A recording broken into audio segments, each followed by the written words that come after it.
నేను ఒకటేనా?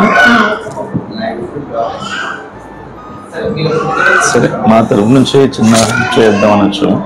పెద్ద సహాయం ఏం కాదు, కానీ హెల్ప్ ఏదో ఖర్చుకు పనికి వస్తుంది కదా. ఏమో 10,000 రూపీస్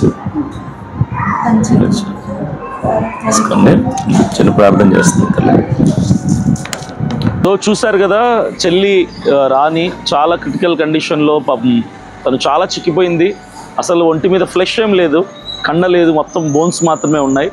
యూరిన్ ఇన్ఫెక్షన్ వలన దాదాపు 2-3 ఇయర్స్ నుంచి సఫర్ అవుతున్నారు.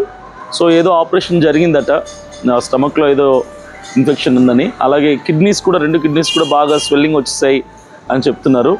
సో ఏదేమైనా దేవుడు మాకు ఇచ్చినటువంటి ఆ యొక్క కొంచెం సహకారాన్ని బట్టి మా స్తోమత కొద్దీ సిపిఎఫ్ తరపు నుంచి ఒక 10,000 రూపాయలు వాళ్ళకి సహాయం చేయడం జరిగింది.